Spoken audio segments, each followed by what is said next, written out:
Hola, muy buenos días a todos. Vamos entonces a dar inicio a esta segunda parte de la sesión del día de hoy. Eh, Como lo vieron con Hildebrando, pues uno de los temas importantes que queremos resaltar en estos seminarios son las novedades incorporadas en nuestros manuales, tanto de retención en la fuente como del IVA. Entonces, en esta segunda parte que los voy a acompañar, quisiéramos hablar sobre el manual del impuesto sobre las ventas y las modificaciones que se incorporaron en él. Eh, si bien es cierto, el año 2023 pues no fue de reforma tributaria, sí fue un año importante en cuanto a reglamentación, ¿cierto? Vamos a ver que hubo decretos reglamentarios, pues las sentencias que ya analizamos muy bien con Hildebrando el día de ayer, y unos conceptos y oficios importantes que destacamos de la administración de impuestos que queremos compartir con usted. Una aclaración importante antes de iniciar con el tema, y es que por favor nos vayan escribiendo todas las inquietudes en el chat, porque el día de hoy, pues por ser el último día del evento, vamos a cerrar todas las preguntas apenas finalicen las tres intervenciones. Ahorita también nos va a acompañar Ángela con un tema bastante importante. Entonces la idea es que en la medida en que van surgiendo las inquietudes, nos las vayan planteando entonces en el chat, porque vamos a hacer un cierre y para tratar pues también de que todos los participantes puedan tener sus preguntas resueltas. Como les decía entonces, vamos a ver estas novedades. Aunque el manual se llama de impuestos sobre las ventas e impuesto nacional al consumo, realmente el manual se ha ido adicionando con otros impuestos. Los impuestos que se incorporaron el año pasado, que fue el impuesto saludables y ambientales. Milena, ¿puedes verificar si de pronto con el volumen de tu computador o si me confirman en la oficina si se está escuchando muy bajito?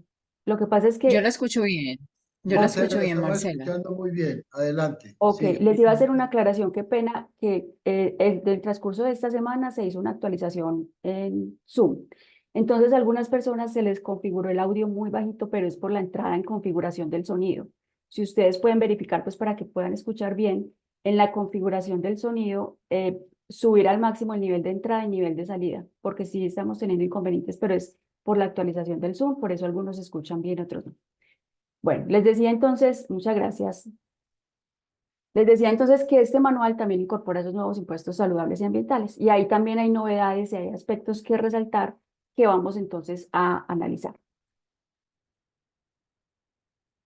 Yo aquí simplemente les estoy diciendo en qué página nos vamos a ubicar y esta diapositiva es como para que sepamos en qué páginas nos vamos a ubicar.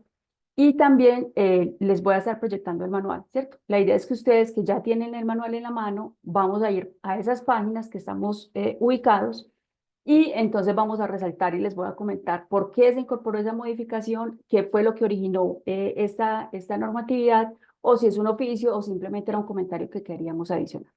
Entonces vamos a estar ubicados primero en las novedades que tienen que ver con el impuesto sobre las ventas, algo que tiene que ver con una nueva exclusión que se incorporó con la ley 2277 en productos excluidos, alguna claridad sobre hechos que se consideran venta, un oficio muy bueno y muy importante sobre importaciones excluidas, un oficio también sobre el servicio de alumbrado público y un tema importante que con Ángela también se desarrollará y que pues, tiene que ver con el documento POS, ¿cierto? Entonces vamos a la página 26, número quinto.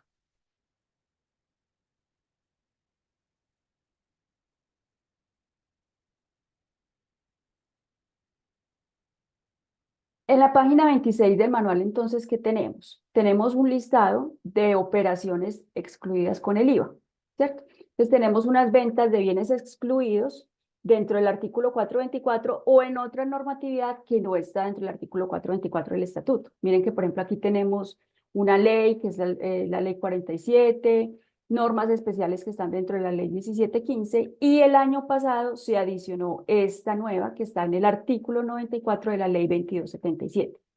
En ese artículo 94 se creó como un beneficio para quienes elaboran productos dentro de los centros penitenciarios y luego esos productos se comercializan. El objetivo de esa norma pues es, por un lado, incentivar a los empresarios a que lleven esos productos a los centros de reclusión, que los fabriquen allá, que por un lado se les esté ocupando a los reclusos, eh, que tengan que hacer, que tengan una remuneración y obviamente que esas personas que están creyendo en los reclusos, que están creyendo en nuestros proyectos, cuando vendan los productos sean excluidos del IVA. Eso había sido incorporado con el artículo 94 de la ley 2277. Sin embargo, ¿qué decía la ley? Pendiente de reglamentar. Entonces, lo que hizo ahorita el decreto, que también curiosamente es el decreto 2277 del 29 de diciembre, fue establecer ya su reglamentación. Y vamos a ver que en este decreto aprovecharon no solamente para reglamentar este artículo nuevo de la ley 2277, sino para hacer unas claridades respecto a los centros de reclusión de una norma que ya existía.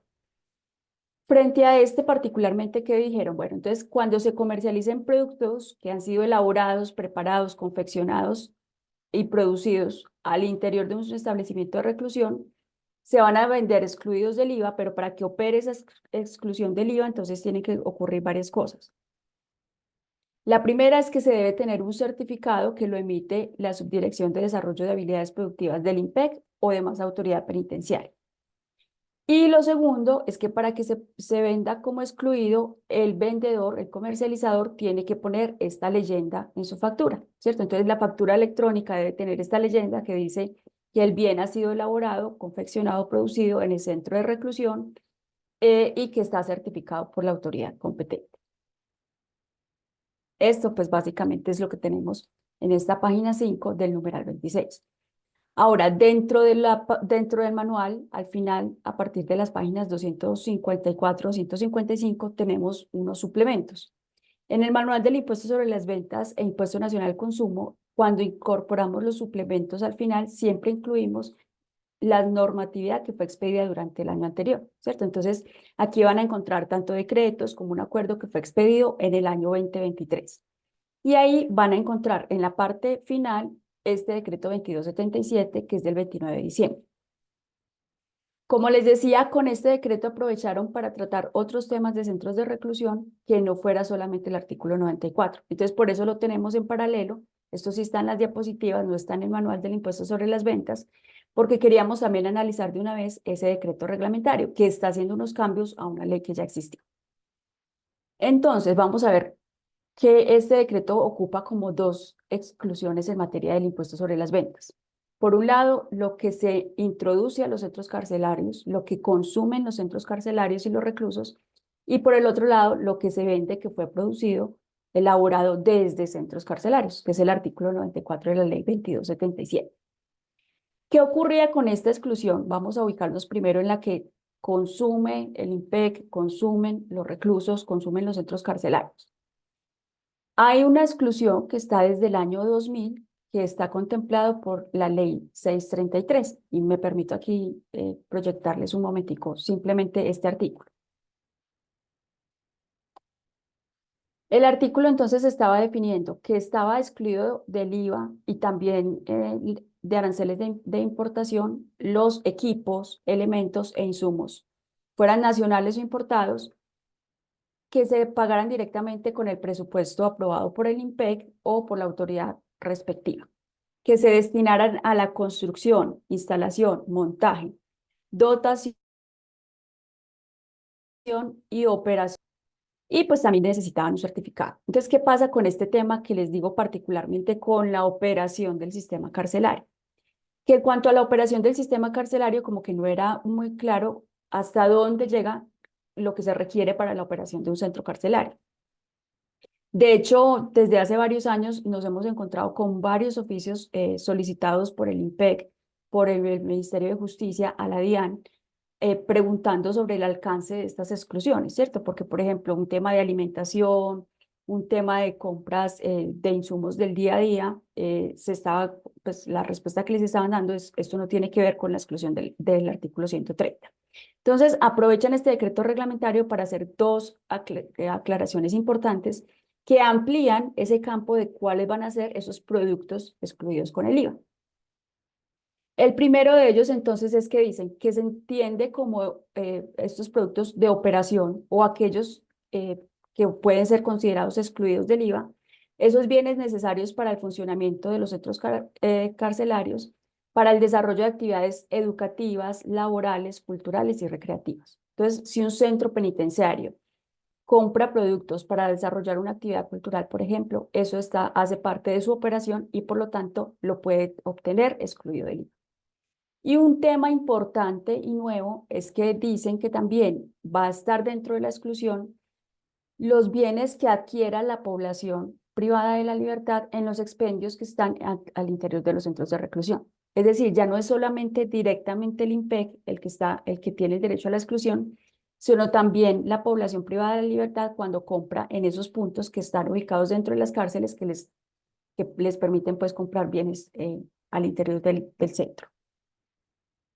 Y aquí también hacen una claridad y es que sean adquiridos directamente o con el presupuesto del IMPEC, eso ya lo decía la ley, pero hacen como una claridad respecto al certificado para que sea más fácil por parte del proveedor saber entonces que efectivamente puede cobrar sin IVA. ¿Qué pasa entonces cuando se vende desde centros carcelarios? Una empresa está produciendo pantalones, camisas, colchas, tendidos, marroquinería en un centro de reclusión. Entonces, esos productos van a ser, cuando los venda, van a ser comercializados como excluidos del IVA. Y hay que tener en cuenta entonces que se requiere que ese director del centro de reclusión solicite un certificado a esta subdirección que ya mencionamos. El certificado para que el IMPEC o para que los centros de reclusión puedan comprar excluido del IVA, entonces es emitido por el ministro de Justicia, por el Ministerio de Justicia, donde entonces indican cuál es la relación de los bienes con partida arancelaria, la destinación que se le van a dar y mencionar de manera directa que esa partida que se está comprando está aprobada dentro del presupuesto del IMPEC. Y con ese certificado ya el proveedor puede entregar el producto excluido del IVA y lo debe emitir el Ministerio de Justicia en un término de 20 días hábiles. Para quienes entonces están fabricando y quieren comercializar sus productos que fueron elaborados en el centro de reclusión, le piden el certificado a la Subdirección de Desarrollo de Habilidades Productivas. En ese certificado le deben indicar cuál es el centro de reclusión, una certificación bajo la gravedad de juramento en la que dicen que el producto se elaboró dentro de un centro de reclusión por personas privadas de la libertad en trabajo penitenciario, descripción de todos los bienes y servicios que se realizaron y la actividad económica que se desarrolla. Y para este certificado se tiene un plazo de 10 días siguientes para entregar. Entonces ya aquí nos llega a nosotros que es como cuando nos ocurre este tipo de transacciones que tenemos como el temor de decir, bueno, yo sí estoy cumpliendo, yo sí le puedo vender excluido. Para nosotros, ¿cómo queda la tranquilidad? Si yo le estoy vendiendo a un centro de reclusión y me están diciendo, a mí me cobra sin IVA, entonces ya nos da la tranquilidad saber que si a mí me entregan una certificación emitida por el Ministerio de Justicia, donde me dicen, a usted le están comprando X o Y productos y esos productos están dentro de tal partida del presupuesto nacional que está para este centro carcelario, yo ya sé que yo puedo vender ese producto excluido el IVA, ¿cierto? Entonces, con esa certificación voy a vender el producto y mi factura tiene que tener una leyenda que es esta que tenemos aquí, viene excluido el IVA por el artículo 130 de la ley 633. Y muy importante, se debe conservar copia de la certificación, porque en un proceso de fiscalización a mí lo que me van a pedir es, bueno, usted porque está vendiendo un producto que es grabado sin el IVA, ¿cierto? Entonces, este producto, esta certificación es la que me da como la prueba de por qué se vendió excluido. Y a su vez, cuando se comercializan bienes desde el centro de reclusión, pensemos en una empresa de confecciones, está llevando sus jeans para que los fabriquen en un centro de reclusión. Entonces, cuando ya les va a vender en el resto del territorio nacional, dicen, no, yo ya los puedo vender excluidos, tengo la certificación de la Subdirección de Desarrollo de Habilidades Productivas. También, cuando se los vendo a mis clientes, les voy a poner en esa factura electrónica esta leyenda y ya con eso quedamos tranquilos también con la certificación de que entrega la subdirección, quedamos tranquilos de que se puede vender excluido el IVA. Lo hemos mencionado en otros eventos y aquí también pues es importante mencionarlo.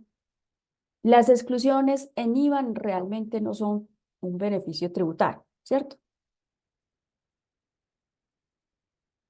¿Por qué? Porque cuando yo tengo un bien o un servicio que es excluido del IVA, todos los IVAs que yo consumo para su elaboración se me vuelven mayor valor del costo o gasto. Entonces, como el producto se vuelve más costoso, yo también lo tengo que vender más costoso o tengo que bajar mis márgenes de utilidad. Realmente donde se ve un beneficio es cuando el bien es exento, porque los IVA son descontables y se me genera un saldo a favor, da derecho a devolución o compensación. Entonces aquí puede ser que alguien haga la evaluación y diga, no, para mí es más conveniente producir fuera de un centro carcelario, tener unos IVAs descontables, vender con un IVA, pero yo sé que al final ese impacto del mayor costo no se lo estoy trasladando a mis clientes o le estoy vendiendo al mismo precio, pero mi costo no es más alto, ¿cierto? Entonces, eso pues es un tema que hemos hablado en muchos de los supuestos beneficios que se dan con algunas normas, que realmente la exclusión del IVA tiene esa consecuencia. Vamos entonces a ubicarnos en la página 37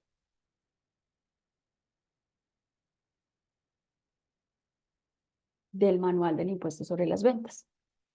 Y aquí vamos a estar un momentico en este numeral quinto. En esta página, a partir de la página 36, hay un capítulo especial que se llama hechos que se consideran venta. Es decir, son algunas situaciones que dentro del impuesto sobre las ventas se presumen que son una venta, aunque realmente no lo son, ¿cierto? Para efectos del impuesto sobre las ventas, yo debo reconocer el impuesto, aunque realmente no esté haciendo propiamente una venta de un producto. Es el caso, por ejemplo, de las donaciones y es el caso de los retiros de bienes para uso propio. Aquí hemos tenido como muchas discusiones, discrepancias con la posición inicial de la DIAN, que se ha venido suavizando, por un lado, por varias sentencias del Consejo de Estado que aquí están, y por la otra, lo que ahorita les voy a comentar y que es la novedad.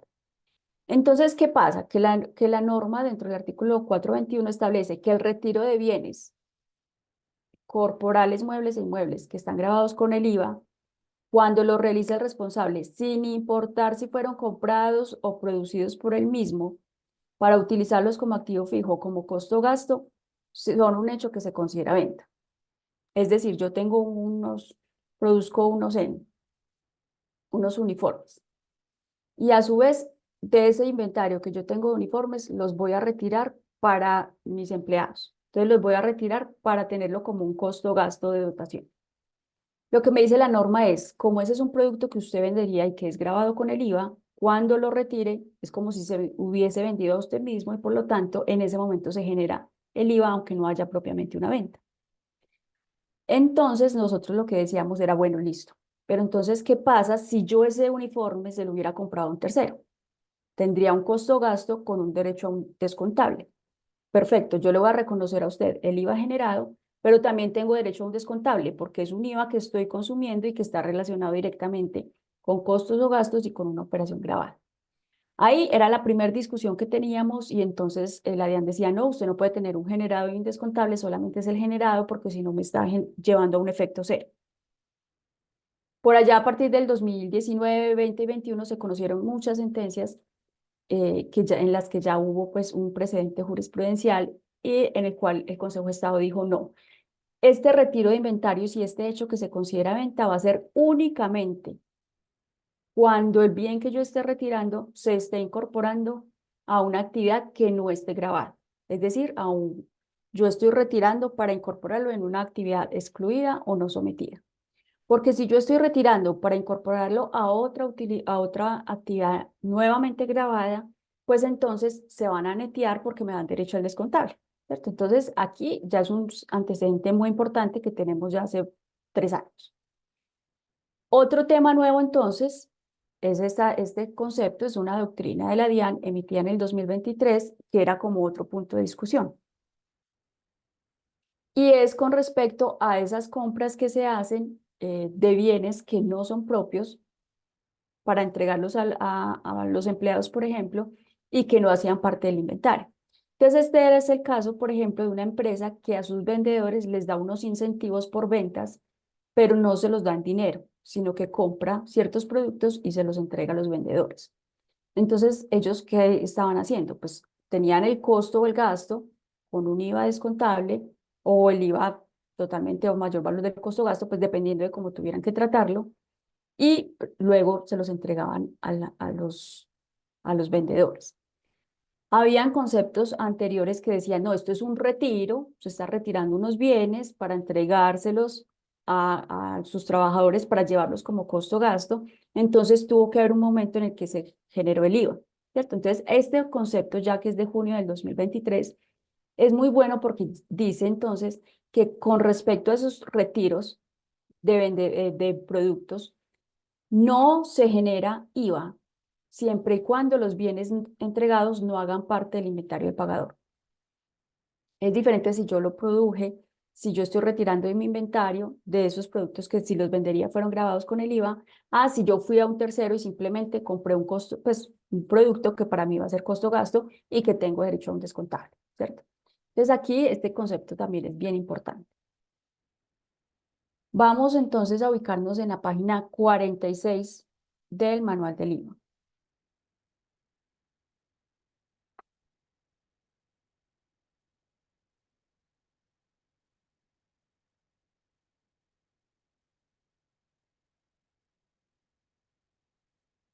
En esta página tenemos como un listadito de importaciones que se consideran excluidas del impuesto sobre las ventas y pues hay toda una normatividad desde Plan Vallejo, el de los centros carcelarios que aquí está también. ¿Cuál es la novedad en esta norma? Tenemos una importación que ha sufrido cambios a lo largo de la normatividad. En la anterior reforma tributaria, esta le hizo también una modificación. Y tiene que ver con las importaciones de bienes de tráfico postal o envíos urgentes, son esos que son de menos de $200 y que eran importaciones, no, pues son importaciones excluidas del IVA. Anteriormente, esas importaciones vinieran de donde vinieran, si eran por tráfico postal o envíos urgentes, de menos de $200, todas eran excluidas. Entonces, estaba pasando que se estaba importando desde China, desde varios lugares, productos muy económicos, se hacían importaciones pequeñas, pero que llegaban todos los días o varias veces en el día, y todas esas importaciones no pagaban impuestos, ¿cierto?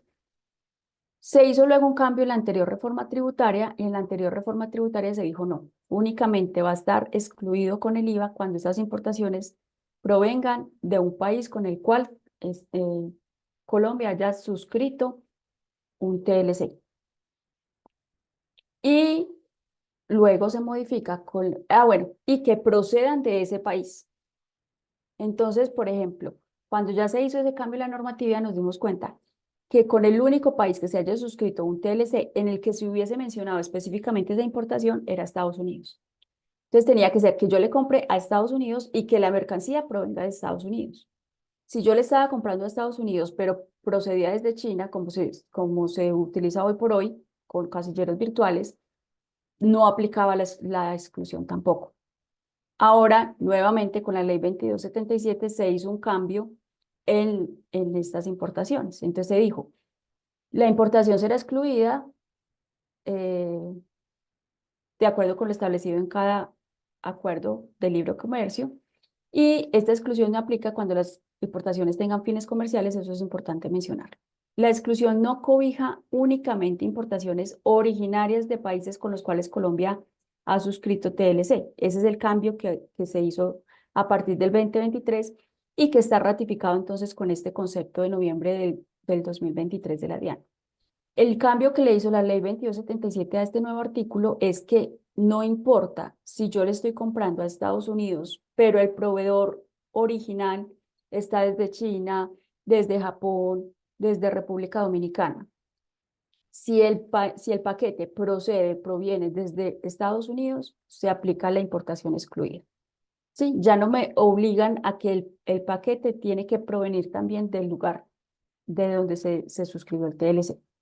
Entonces, no cobija únicamente importaciones originarias de países, también puede cobijar las importaciones procedentes de estos países, pero que tienen mercancías de otros lugares. ¿Sí? Entonces, ese es el cambio importante que tuvo pues esta normatividad que fue desde el 2023, pero queríamos comentarlo porque ya había un concepto también aclarando el tema y es un concepto de noviembre.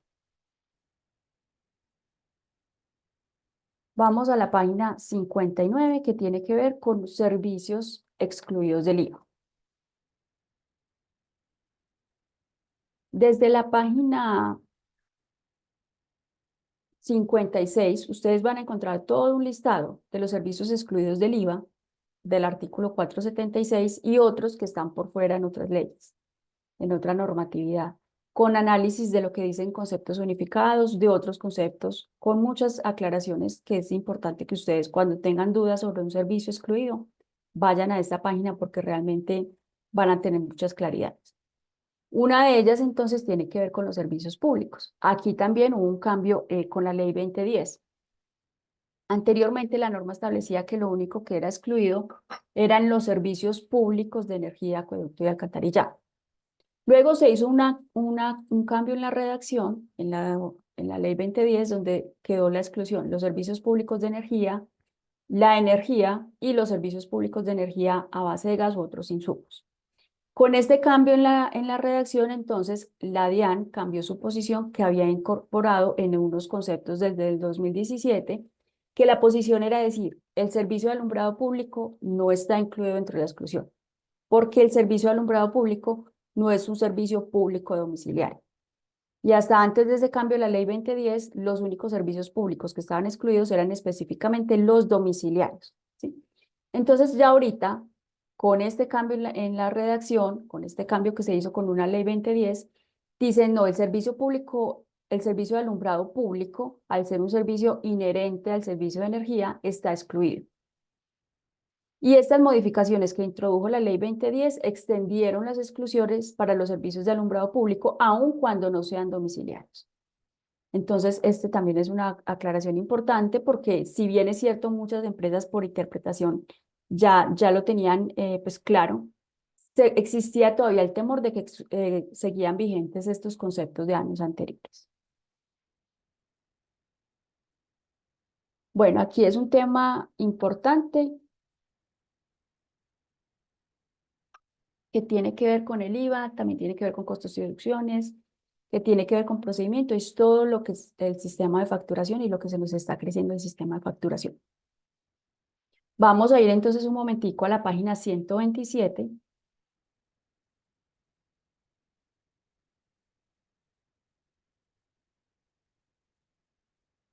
Y en esta página 127 vamos a encontrar unos requisitos generales que debe cumplir cualquier IVA consumido para que sea descontado.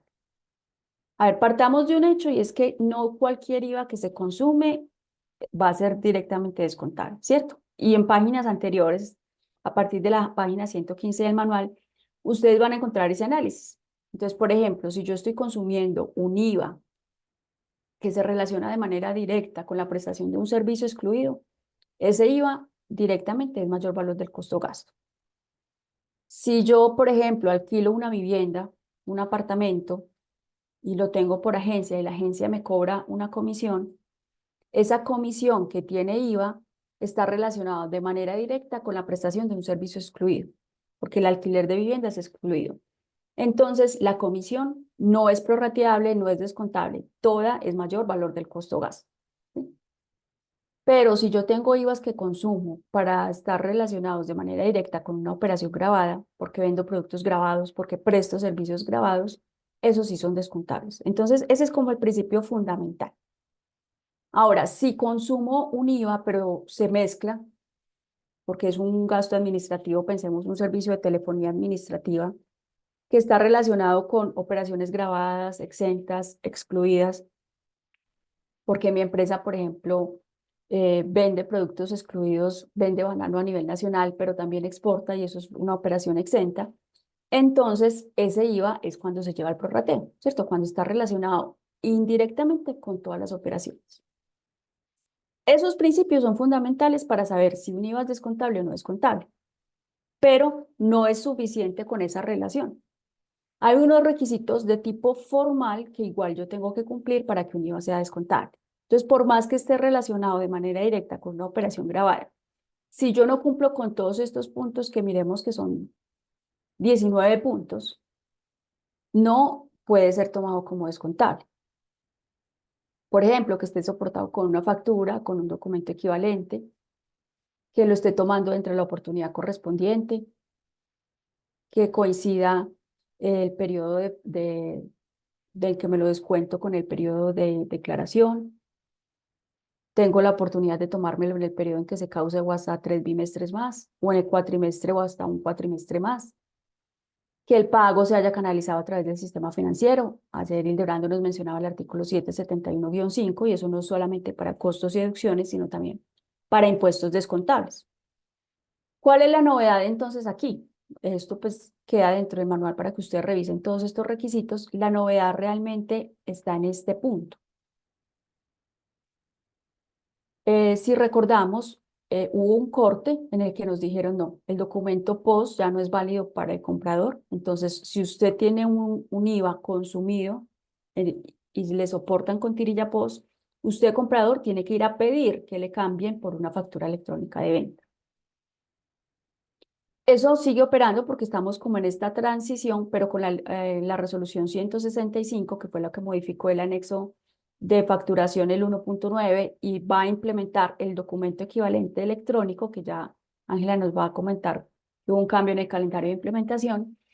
Con ese documento equivalente electrónico, ¿qué dice la DIAN? Bueno, es que cuando implementemos el documento equivalente POS, que va a ser electrónico, yo ya voy a tener los datos de comprador y vendedor. Entonces, cuando usted pida esa tirilla POS y en esa tirilla POS usted haya suministrado sus datos de razón social, su NID, esté transmitido electrónicamente igual que una factura, pues yo ya no estoy generando ningún perjuicio. Entonces, nuevamente le voy a valer a usted, comprador, esa compra y ese IVA descontable con la tirilla POS.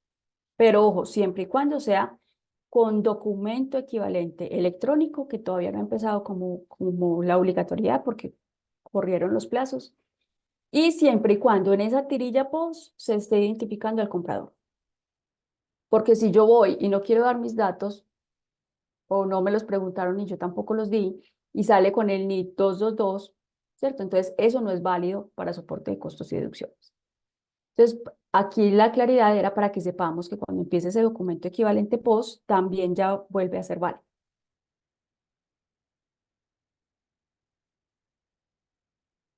Bueno, ¿qué otras novedades tenemos en cuanto al IVA?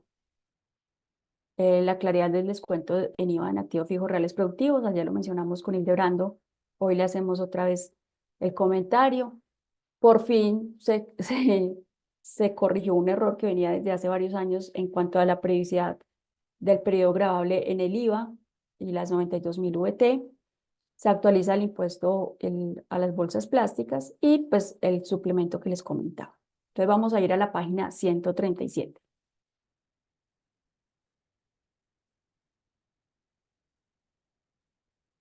Nosotros a partir de la página 135, se los voy a mostrar acá, tenemos un capitulito especial que se llama Tratamiento del IVA en la adquisición de activos fijos. Y si bien hay unos que no tienen que ver propiamente con el IVA, con la declaración del IVA, pues sí es importante que sepamos, bueno, yo cómo puedo tratar un IVA cuando estoy comprando un bien.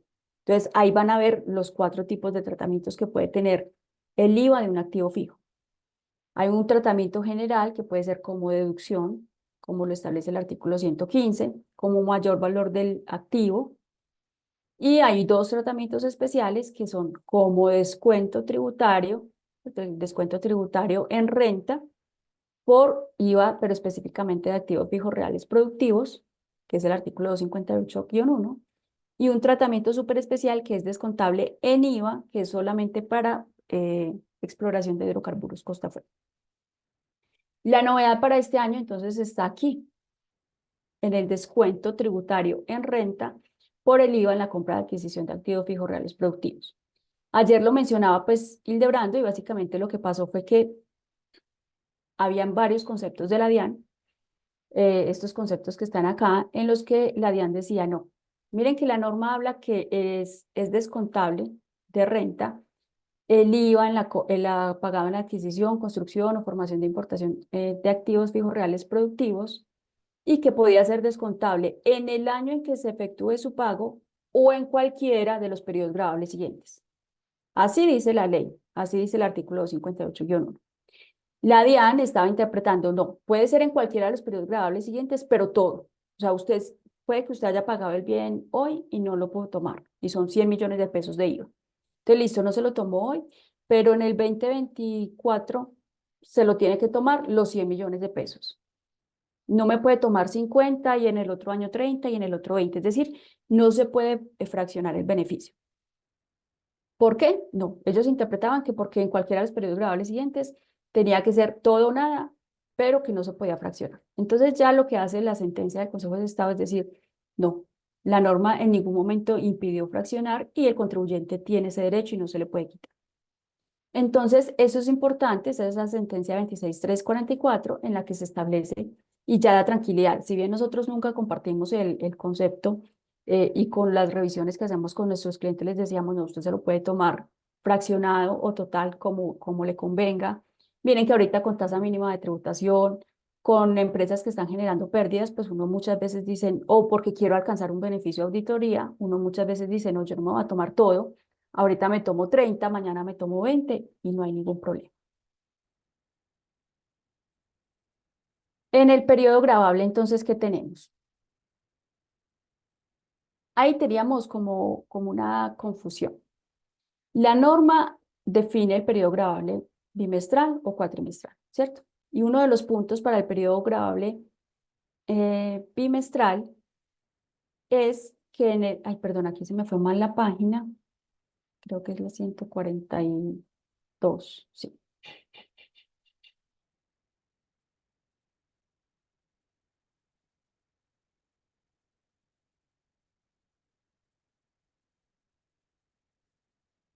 143. Pero en la página 141 tenemos como el resumencito del periodo gravable, por si lo quieren revisar. ¿A quiénes les aplica el periodo bimestral? ¿A quiénes les aplica el periodo cuatrimestral? Entonces ya sabemos que el periodo bimestral están los grandes contribuyentes, sin importar topes de ingresos, los responsables del artículo 477 y 481, los que inician operaciones en ese año, los prestadores de servicios desde el exterior. Y ya vienen los de los topes de ingresos, que es donde se estaba generando como la discrepancia. Entonces, cuando uno mira la norma, mire que dice, personas naturales y jurídicas cuyos ingresos brutos del año anterior sean iguales o superiores a 92.000 VT. Cuando me dicen ingresos brutos, pues si la norma no distinguió, quiere decir la totalidad de los ingresos. Y entonces así lo estábamos interpretando. La totalidad de los ingresos, yo me fijo en ingresos grabados, exentos, excluidos, no sometidos.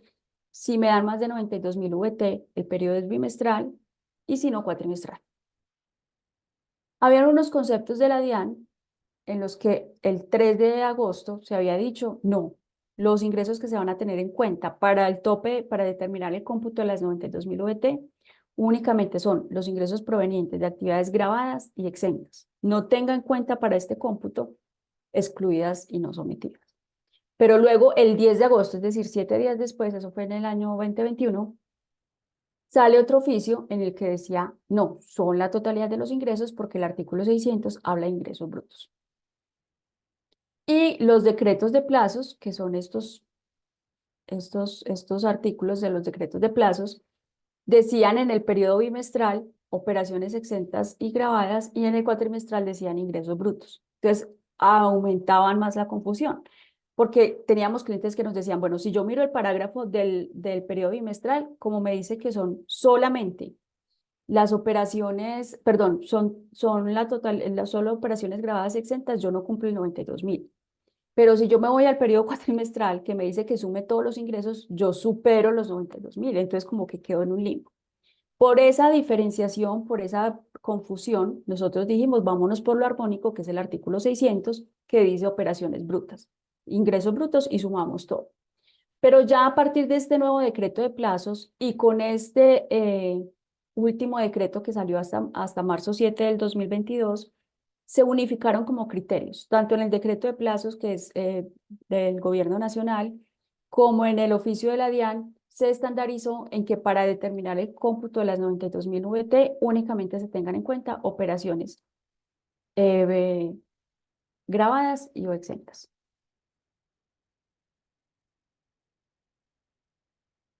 En la página 210, pues yo lo voy a proyectar desde acá, no desde el manual, es básicamente simplemente mencionarles que las bolsas plásticas cada año suben su tarifa de acuerdo con un porcentaje del IPC a 30 de noviembre, lo debe certificar la DIAN a través de una circular y subió entonces a 66 pesos. Y por último, las normas que fueron expedidas en el año, que están como suplemento a partir de las páginas 254 y siguientes. El decreto 2277 que ya mencionamos y analizamos del sistema carcelario. Hay un decreto que es cambiario, pero que puede afectar en temas de compras provenientes del departamento de San Andrés, y es que modificaron los límites para esas importaciones que se consideran excluidas. Anteriormente eran 3 unidades, ya pasaron a ser 10 unidades. Y se expidió un acuerdo especial para unas exenciones en la importación, que son excluidas, importaciones que son excluidas del IVA, para proyectos de investigación, desarrollo e innovación. Entonces, quienes tienen proyectos de desarrollo, investigación e innovación y estaban importando productos que son excluidos del IVA, tienen que cumplir con lo reglamentario aquí en este acuerdo.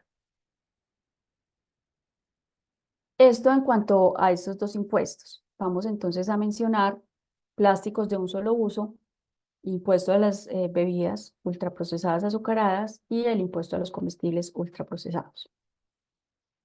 Esto lo preguntaron y Hildebrando pues lo contestó muy bien ayer, pero yo quiero volver a hacer énfasis en el impuesto nacional sobre plásticos de un solo uso versus el impuesto nacional al consumo de bolsas plásticas, ¿cierto? Y es que los dos conviven. O sea, este impuesto que son 66 pesos por bolsita versus este, que es un impuesto nuevo, que es por cada gramo de plástico, más o menos 2.353 pesos por kilo de plástico, son dos impuestos diferentes cobrados por empresas diferentes en momentos diferentes. El impuesto nacional al consumo de bolsas plásticas es un impuesto también monofásico, pero que se cobra en la cadena al consumidor final. Es decir, yo ya cuando voy a un almacén de cadena, cuando voy a un almacén de zapatos y me van a entregar una bolsa plástica, para cargar los productos que se venden en esa tienda es cuando me cobran el impuesto a las bolsas plásticas, por el uso, por el consumo de esa bolsa. Entonces, es monofásico en la cadena final, que es del consumidor final. Cuando el almacén, pensemos, bueno, no demos nombres, pero el almacén X de grandes superficies compró la bolsa al productor de plástico, no le cobraron el impuesto nacional al consumo de bolsas plásticas, porque él no es el que va a cargar los productos que se venden en el almacén. Cuando Almacenes Éxito, que compró las bolsas plásticas, la utilizó para, no sé, empacar o para guardar la basura, para empacar unos papeles del archivo, ahí no se generó el impuesto a las bolsas plásticas porque el impuesto nacional al consumo de bolsas plásticas se genera cuando se entrega para cargar los productos que se enajenan dentro del comercio. ¿Cuándo se cobra? Cuando llega un cliente y va a cargar los productos en esa bolsa plástica. Mientras que el impuesto nacional sobre productos plásticos de un solo uso, con la redacción que modificó la sentencia que ayer Hildebrando explicaba, con todo eso que hizo la Corte Constitucional, con todo el año de discusión que tuvimos sobre el sujeto pasivo de ese impuesto, también es monofásico, pero se cobra en la primera etapa, es decir, en la etapa del productor. Entonces, es el productor el que genera, el que produce el plástico, el que lo va a cobrar. Y de ahí en adelante se vuelve simplemente un sobrecosto para quien lo consume. Pero solo él es el que lo está generando y el que lo está recaudando. Entonces, esta primera parte, que es el productor de plástico, va a recaudar el impuesto nacional sobre productos plásticos de un solo uso, pero se desentiende totalmente del impuesto nacional al consumo. Y este comercializador de bienes que entrega la bolsa plástica es responsable del impuesto nacional al consumo por bolsas plásticas, pero no tiene ya nada que ver con el impuesto sobre productos plásticos de un solo uso.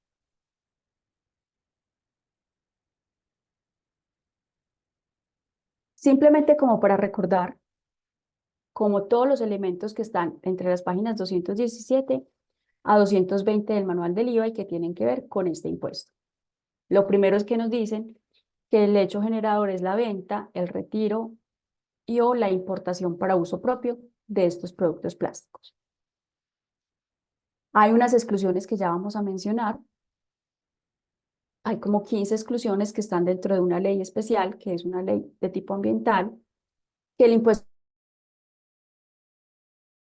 se causa con la emisión o con la nacionalización del plástico. Los sujetos pasivos, pues ya Hildebrando nos lo explicó, aquí vamos simplemente a darle una reforzadita al tema. pero ya sabemos entonces que con la sentencia 506 quedó definido que es el productor del plástico. La base gravable está definida por cada gramo de plástico y la tarifa es un valor en VT de 0,00, que traído a pesos serían más o menos 2.353 pesos por cada kilo de plástico, que es un impuesto no deducible. Aquí tengo qué decir, como una inconformidad respecto a los oficios que ha emitido la DIAN, ¿cierto? Se le ha preguntado mucho si este impuesto tiene que estar discriminado en la factura. Y ellos dicen que no, que porque para el comprador es no deducible, ¿cierto? Pero entonces ahí es cuando yo me pregunto, bueno, y entonces yo cómo sé qué parte de mi costo o gasto es deducible y qué no, si yo ni siquiera sé qué componente es el impuesto nacional a los plásticos de un solo uso. Es decir, yo era una empresa que compra las bolsas plásticas para empacar mis productos de bisutería y el año pasado me cobraban 100 pesos y ahorita me cobran 130. Yo no puedo asumir que los 30 de diferencia son el impuesto y que por lo tanto los 30 los voy a llevar como un costo gasto no deducible. Puede ser por el incremento de precios de un año al otro. Entonces yo, comprador de bolsas, que se supone que para mí ese costo gasto es no deducible, ¿cómo voy a saber qué es no deducible, qué parte es no deducible y qué parte sí es de mi costo si ni siquiera me lo están discriminando? Y es que el productor del plástico no tiene nada que ver con costo-gasto, o sea, para él no es un costo-gasto. Esta norma de no deducible no es para el sujeto pasivo, porque él simplemente está haciendo una actividad de recaudar. Él hace el favor de recaudar y después va y le entrega al Estado.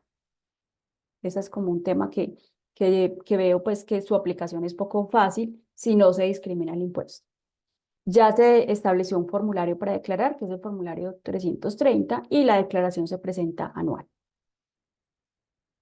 ¿Qué novedades entonces tenemos dentro de nuestro manual?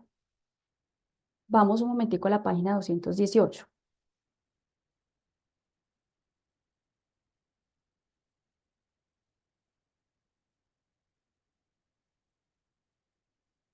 Aquí tenemos entonces como el listado de exclusiones. Eso ya viene desde la ley 2277, ¿cierto? Una de las preocupaciones que teníamos era, bueno, ¿qué pasa con estas exclusiones de bienes que son para, por ejemplo, me dicen que cuando el producto plástico contenga un producto químico que representa un riesgo para la salud humana y que necesariamente tenga que ir en producto plástico, está excluido del impuesto al plástico de un solo uso. Cuando se tenga que empacar en plástico por razones de higiene o asepsia, cuando se empaque en un producto que pertenece a la canasta familiar, pues sí, de los bienes que se determinan para definir el IPC, cuando empaquen o envasen en residuos peligrosos, es decir, hay como 10 exclusiones en total, y entonces lo que todos nos preguntamos era, bueno, ¿y yo cómo sé o quién me certifica a mí que mi producto sí es, por ejemplo, de riesgo biológico y que por lo tanto debe ir empacado en plástico? O que mi producto hace parte de la medición de la canasta familiar, porque ahí también hay un enredo. La canasta familiar se va midiendo con diferentes tipos de productos que van rotando. El oficio o el concepto que tenemos entonces de la DIAN, que está en la página 218, dice básicamente que la norma no estableció que haya una reglamentación pendiente para aplicar las exclusiones. Entonces, que cada quien tendrá que demostrar a través de los diferentes medios probatorios por qué es que está aplicando la exclusión. Entonces, aquí es importante que quienes estén dentro de ese listado, que son 10 exclusiones en total, pues tienen que tener los elementos de un experto del área correspondiente en su empresa para poder probar entonces que aplica la exclusión. En los responsables, pues no me voy a detener mucho. Yo creo que ya con Hildebrando hicimos un muy buen análisis. Sin embargo, pues simplemente mencionarles que dentro de la página 217 y 220 está todo el comentario de la sentencia, el cambio que hubo entonces con el sujeto pasivo, que ya no es el que fabrique, ensamble o remanufacture bienes para que iban a estar contenidos en los empaques, sino que quedó como responsable el que fabrique, ensamble o remanufacture los envases, los embalajes o los empaques, es decir, el productor de plástico. Ya Hildebrando les mencionó pues todas las consecuencias que eso tiene, toda la inseguridad que tuvimos durante un año de la norma, de no saber quién era el sujeto pasivo, o de sí saber, pero que las normas demás relacionadas con el impuesto no eran concordantes con ese sujeto pasivo, que tuviera que intervenir la Corte y que a la fecha hoy no sepamos qué hacer con el impuesto que recaudaron los que no eran sujetos pasivos, ¿cierto? Porque con la lectura de la norma, pues daba a entender que él era el vendedor, pues el consumidor de ese plástico que lo utilizaba para empacar sus productos y pudo haber muchos de ellos recaudando ese impuesto por 8 9 10 11 meses y ahorita entonces no se sabe cómo van a cumplir con esa obligación. Eso pues ya lo mencionaba ayer Hildebrando y en las páginas entonces 217 y 220 está mencionado. También importante la aclaración que él hace. A la fecha de edición de este manual, la Corte solo ha emitido un boletín de prensa resumido. Entonces, no podemos analizar todo el detalle de la sentencia para saber qué referencia está haciendo con lo que ya pasó y los efectos pues, de ese impuesto no recaudado.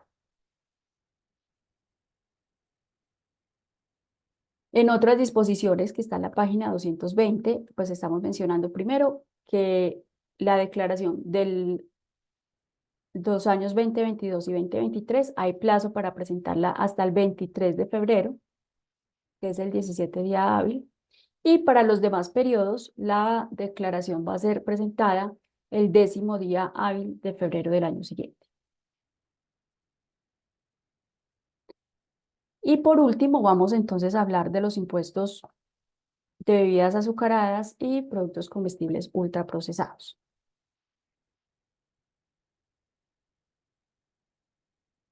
Estos dos impuestos comparten muchas cosas en común, de la vigencia, momentos de causación, no responsables, entonces aquí los vamos a analizar conjuntamente.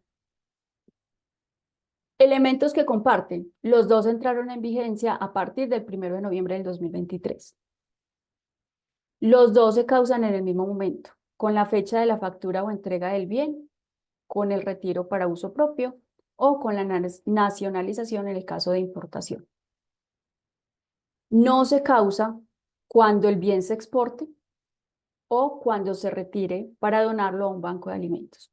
Entonces, una empresa que, por ejemplo, fabrique productos alimenticios ultraprocesados y ese producto se va a exportar, en ese momento no se causa el impuesto. La causación es por la venta dentro del territorio nacional. No son responsables las personas naturales que hayan tenido en el año anterior o en el propio año, perdón, ingresos menores a 10.000 VT. Esto era con el fin, pues cuando empezó toda la discusión sobre el impuesto, lo que iba a impactar panaderías, tiendas pequeñas, locales de barrio, lo que estaban buscando era eso, ¿cierto? De alguna manera sacar dentro de la responsabilidad a esos pequeños establecimientos como panaderías para que no tuvieran el cobro del impuesto. Los dos sí tienen que estar discriminados en la factura y de hecho en la resolución nueva, en la 165, en el anexo técnico 1.9, que es de facturación, se incluyeron nuevos campos, el campo 34 y 35, para discriminar el impuesto. Los dos impuestos se presentan de manera bimestral y también son monofásicos, pero se cobran en cabeza del productor o importador. Entonces lo cobra el productor de la gaseosa, pensemos, ya el establecimiento que vende la gaseosa no tiene por qué cobrar el impuesto, lo cobró fue el productor. El establecimiento simplemente tuvo un sobrecosto en su bien y por lo tanto eso aumenta el precio de venta para el consumidor final. ¿Sí? Indiscutiblemente va a haber un incremento en los precios, ya lo vimos desde el año pasado, hay productos que subieron y la consecuencia es esa, o sea, a mí, no sé, un almacén X de cadena no me está cobrando el impuesto por un paquete de papitas, no, me está cobrando más porque a ellos a su vez les aumentó el precio y ellos lo tienen que cargar a toda la cadena, ¿cierto? Entonces, entre más partes hayan en esa cadena, más va subiendo el precio. Y este sí es deducible del impuesto sobre la renta, a diferencia del impuesto de los plásticos. Las novedades que tenemos también están en dos páginas diferentes. Si ustedes ven página 221 y 227, 223 y 228, 225 y 229, es porque son novedades para los dos impuestos, pero que también son en común, ¿cierto?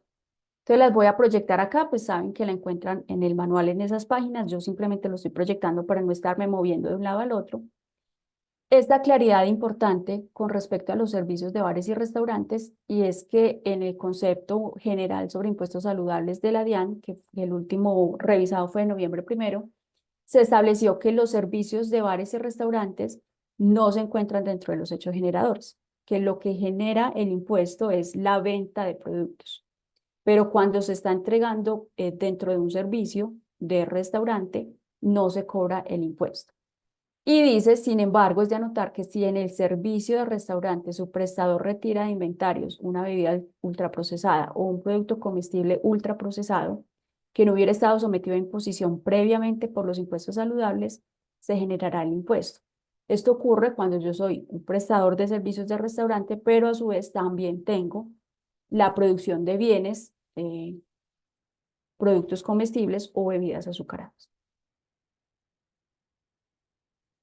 Y es apenas lógico porque al restaurante pues le están llegando ya todos los insumos con ese sobrecosto del impuesto por parte del productor, que es el que vende los productos.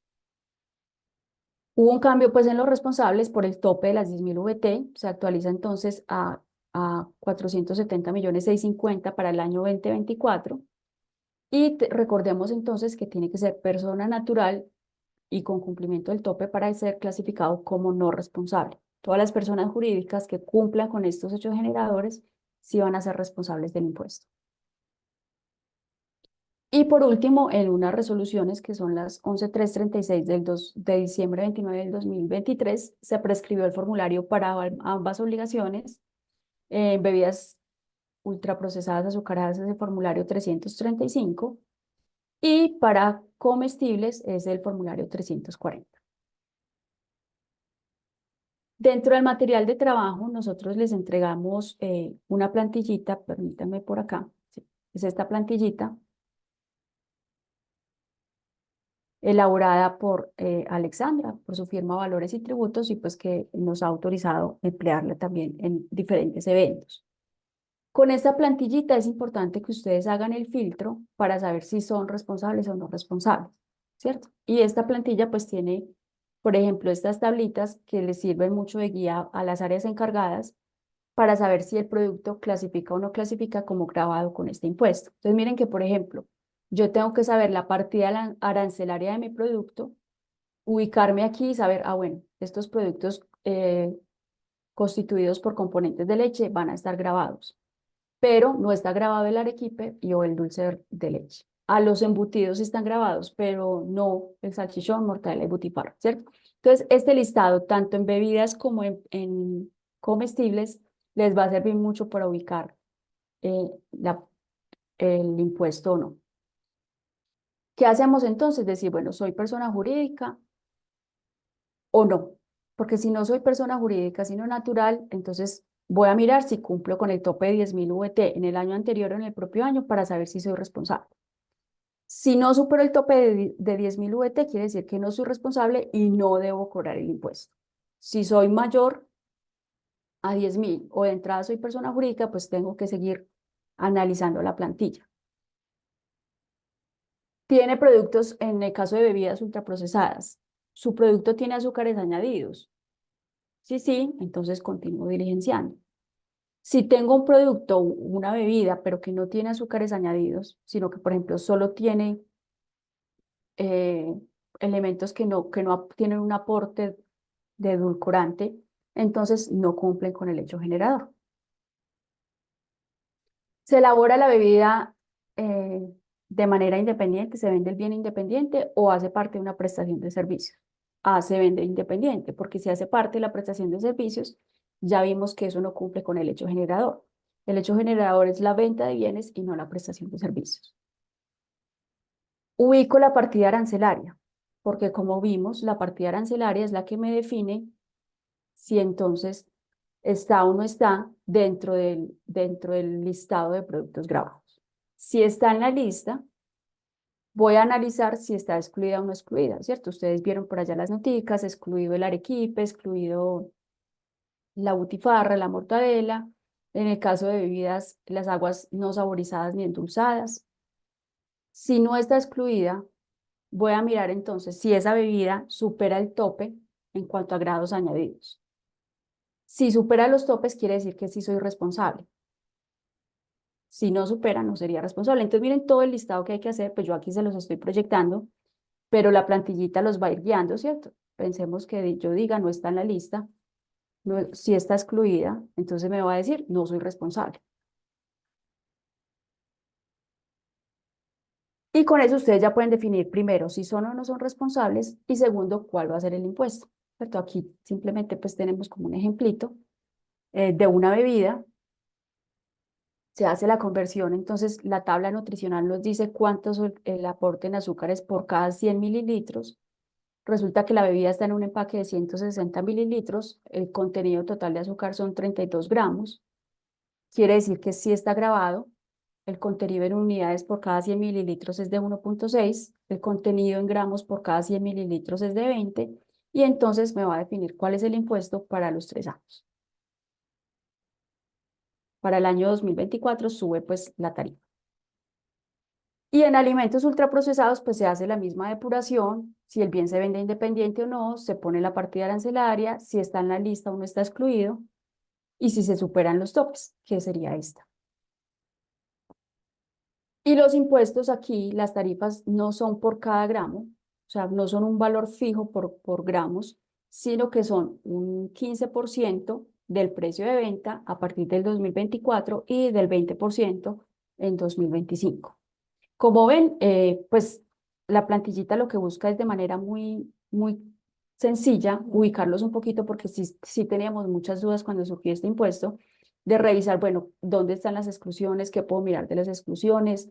Por ejemplo, estas anotaciones importantes. Quedamos con la idea, porque fue mucho lo que se comentó de este impuesto, quedamos con la idea que el yogur ya quedaba grabado, ¿cierto? Porque se habló y se habló del tema. Finalmente, en la reforma ya en el texto definitivo no quedó el yogur, aunque sea una bebida con componentes de leche, ¿cierto? Entonces, el llamado es como hacer esta revisión. Nosotros no vamos a saber de los componentes de los productos y eso es algo en lo que insistimos mucho. Esto tiene que ir de la mano con el área encargada en cada una de las empresas, que son los expertos en decirnos cuál es la partida arancelaria, el componente, la tabla nutricional, si tiene azúcares o no añadidos, si tiene grasas saturadas, es decir, todo eso lo conoce un experto, al igual que con los plásticos. En los plásticos, pues nosotros como contadores podemos suministrarles esa definición que trajo la ley, pero que si está envuelto, que si la capa, que si el vinipel, o sea, uno no conoce y no tiene por qué saber, ¿cierto? Serán los expertos en las áreas en las que estén en capacidad de definir a través de esos textos que trajo la reforma si cumplen o no cumplen con el hecho generado, ¿cierto? Entonces, aquí compartimos pues también esta plantillita. La idea es que ustedes la utilicen y sepan entonces depurar si se cumple o no se cumple y si están en la obligación o no de recaudar el impuesto. Eso era básicamente pues las novedades que queríamos compartir con ustedes. Muchísimas gracias entonces y vamos a continuar con Ángela Mesa en esta última parte. Muchísimas gracias y que tengan un buen día.